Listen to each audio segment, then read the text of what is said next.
De hecho, aquí hay una persona que me habló a mí, que es el Rey Lobo, es bien conocido el profesor, y me dijo, Irma, te juntamos, en la asociación que yo ando te juntamos una cantidad, te la enviamos, es el único que él aportó ahí, ¿sí? Entonces, también se enteraron que me mandaron 800 pesos y también mi sobrina quería que yo lo diera en ese momento para pago de la carpa. Sí, cuestión de que yo les dije, yo no he ido ni al banco ni he ido a sacar nada porque no estoy en el momento adecuado. Entonces, eso es lo que estuvieron ellos peleando. Entonces, pelearon ese dinero y cuestión de que ha habido más dinero y quieren todavía seguir sacando dinero. Entonces, ahora yo me vengo enterando de la funeraria. La funeraria, les dio una cantidad, como es amigo, este hombre de la funeraria, del referitán que furia, es amigo, ahí no le cobró mucho. A donde fue donde mi hijo se sepultó, fue donado, no lo pagaron tampoco. Y también siguen diciendo que deben 14,000 pesos de la funeraria. Cuestión de que yo ya me enteré que la funeraria ya no se le debe nada. Ya nada más, ahorita que yo hablé con el director de la clínica, nada más se debe 5,000 pesos. Ya no se debe más. Entonces es lo que ya no quiero, que estén pide y pide dinero. Ni en los rosarios, que ya hay un respeto, que ya no le pidan a los compañeros, porque como ellos están lucrando con el nombre de tu hijo y tu hijo pues ya no está. Entonces es lo único que yo estoy pidiendo ya. Entonces, como digo, a los promotores y aficionados y periodistas, como están sabiendo, pues ya ahorita lo único que quiero, si va a haber homenajes, pues que me avisen que yo esté de acuerdo, que sí daré autorización, porque sé que mi hijo se lo merece. Es lo único. Quisiera hablar un poco acerca de la muerte de su hijo. Claro. Sí. ¿Cómo fue su muerte? Pues aquí, mire, a lo que ayer yo hablé con el director, me tuve que cerciorar por medios míos, porque esta mujer no fue ni capaz de decirme, pasa esto, pasan cosas así. Ayer que me habla el director conmigo de la clínica, me dijo, ¿qué creen? Que cuando ingresó Piratita, yo le dije a su pareja que yo necesitaba un familiar de Piratita. Entonces ella no dijo, es que él no se crió con su mamá, se crió con la abuelita. O sea, mezclaron cosas ya de antes a cosas de ahorita. Y fue esa la primera vez. Entonces le dice el director, ¿usted va a firmar lo que se le va a hacer a Piratita? Sí. Y que otra vez le volví a decir, necesito un familiar aquí porque Piratita, necesito que firmen porque Piratita no le agarró la anestesia. Entonces querían que estuviera un familiar para que le volvieran a poner anestesia. De hecho, pues dice el director que mi hijo ya llevaba la apéndice rota de 4 días antes. Mi hijo va a luchar. Mi hijo empezó un lunes, martes, miércoles, jueves. Mi hijo va a luchar un viernes, un sábado y un domingo. Pero mi hijo ya llevaba, cuando ya llegó allá al hospital, ya mi hijo ya llevaba la apéndice rota. O sea, ya se le había regado. Ya le había afectado una tripa. Entonces le hacen la cirugía y entra en un primer paro. En ese paro me lo entuban. Y después de que reaccionó, lo desentuban y por sus propios medios empezó a reaccionar, a respirar con oxígeno. Entonces me comenta el director que en el segundo paro nadie estaba, ni su pareja, ni su hermano, porque cuando nosotros estábamos en la clínica, que fueron mis hijos y mi pareja, nunca nos dejó subir su hermano de su pareja de mi hijo. Entonces él fue el que me bajó y me dijo, tú espérate, no hay problema, entró en paro tu hijo, pero están viendo si por otros medios lo trasladan a otro hospital. Pues ya me baja el director y me dice, ¿sabe qué? Gracias a Dios ya retiramos el tubo de Piratita, ya está respirando. Y ya agarro y digo, bueno, como va a llover, me regreso yo aquí a su casa de ustedes, me regreso por suéteres y ya, me dice, y me hablan y me dicen, no está tu nuera aquí en el hospital, no hay nadie con Piratita.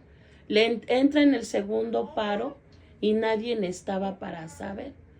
Entonces, dice el director que le dio toques para que volviera a reaccionar.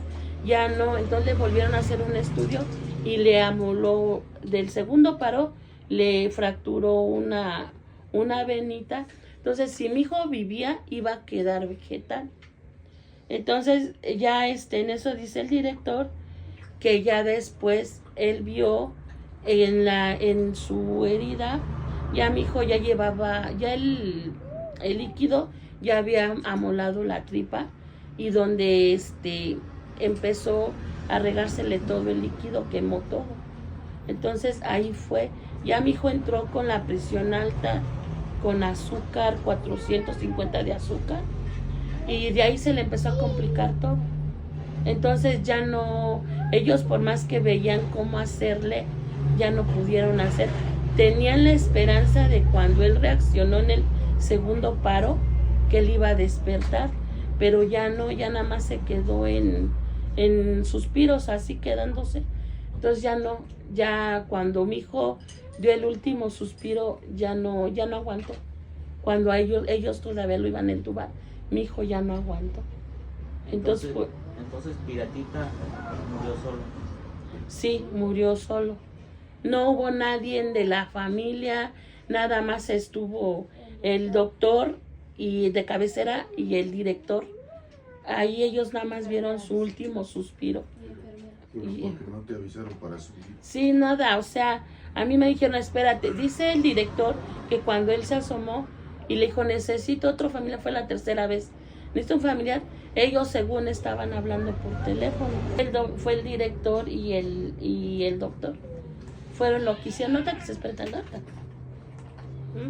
Eso fue lo que pasó, sí.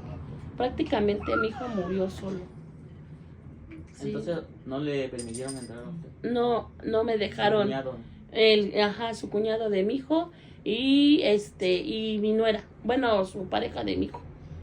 No dejaron que nosotros, y como me dijo el director, ustedes podían subir, ustedes tenían autorizado porque es una clínica particular. Entonces a mí cuando me bajó a decir el director que esperara 2 horas que pasara la anestesia, él tomó la amabilidad de todavía bajar y sí me explicó.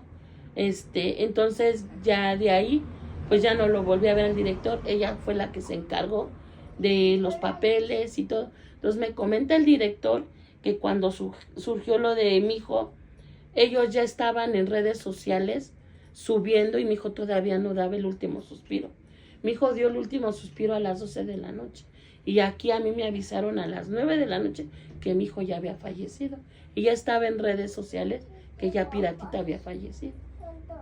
¿Sí? Entonces el director ahorita, y yo me puse de acuerdo, él me va a enseñar su expediente de mi hijo, todo lo que medicamento que hubo, todo lo que le pusieron, y como él dice, yo no escondo nada. Yo de hecho pues puse de mi dinero para pagarle a los cirujanos, porque de hecho pues a mí me traían, como dice, discúlpeme la palabra que dije, dice, como pendejo me traían, ya depositó Rosa, ya depositó tanque, y la verdad no fue así. Entonces, por eso fue la molestia. Mi sobrina decía que el director de la clínica ya lo había agarrado personal, porque mi hijo hizo eventos con los doctores y salieron con conflictos precisamente por mi sobrina, que no llegó a una entrevista que ellos hicieron en la feria de Chimalhuacán. Mi hijo, todos los luchadores que estuvieron en ese programa llegaron a esa entrevista y la única sintiéndose estrella fue mi sobrina, la que no llegó a esa entrevista. Entonces, de ahí fueron los problemas que ellos tuvieron. Pensaron que estaban haciendo mal manejo mi hijo. Como mi hijo tuvo una gira en Tijuana, pues no estuvo en ese momento. Entonces, la que lo hizo quedar mal fue mi sobrina en ese momento. Entonces, de ahí dice el doctor, una cosa es que haya sido problema de trabajo y otra cosa, mi profesionalismo. Yo a Piratita, una cosa como amigo, lo atendí, una cosa como paciente lo atendí, porque era responderle a Piratita. Pero yo no confundí el trabajo de Piratita con lo de su enfermedad, con lo de mi trabajo. Entonces, yo no tuve ningún problema. Entonces, aquí su sobrina lo dijo que era personal, siendo que yo no agarré nada personal. Y de ahí difundieron cuando mi hijo ya estaba su cuerpo tendido, decían que ya lo había agarrado personal. Entonces, la realidad no fue así. Esto fue siempre el dinero, el dinero. De hecho, mi hijo, me comenta el director que mi hijo todavía antes de entrar al quirófano, él pagó 5,000 pesos con dólares que él traía en su cartera y lo demás en transferencia. Mi hijo pagó 17,500 antes de entrar a quirófano, él pagó eso. Entonces, es lo que dice el director. Todavía yo platiqué con Piratita y él estaba consciente de lo que estaba haciendo. Entonces, yo aquí le tengo lo que Piratita me dio y lo que él alcanzó a dar de dinero. Sí, porque usted sabe que él era muy justo, él era muy cumplidor. Si él salía, él sabía que tenía que pagar. Sí, entonces eso fue lo que pasó en todo el trayecto de mi hijo. De hecho, yo le dije al director que me explicara por qué mi hijo había quedado, o sea, pues que había quedado así y con los ojos abiertos. Dice, es lo que yo le explico. Cuando lo bajaron surgió un problema porque mi pareja quiso preguntar por qué mi hijo había quedado con las manos abiertas y los ojos abiertos. Y fue cuando el director me dijo, ¿sabe qué? Piratita dio el último suspiro a las 12 de la noche. Entonces, cuando le tocó entrar a su esposo, nosotros ya lo habíamos quitándole todo. Entonces, por eso quedó él con las manos abiertas y los ojos. Y entonces, el que empezó a gritonear ahí, que mi pareja, porque tenía que pedir información, fue el tanque, el cuñado de mi hijo, que por qué tenía que pedir información. Obvio, nosotros ya queríamos saber una información porque desde un principio nunca nos dieron una información que pasaba ni nada. Entonces, todo ayer que yo tuve esa conversación con el director, pues me sacó de muchas dudas, porque de hecho yo le dije al director, si usted a mí no me daba un diagnóstico o no me decía cómo fue la situación de mi hijo, yo iba a demandar la clínica. Y entonces ya me dijo, no, aquí tengo yo el expediente de Piratita.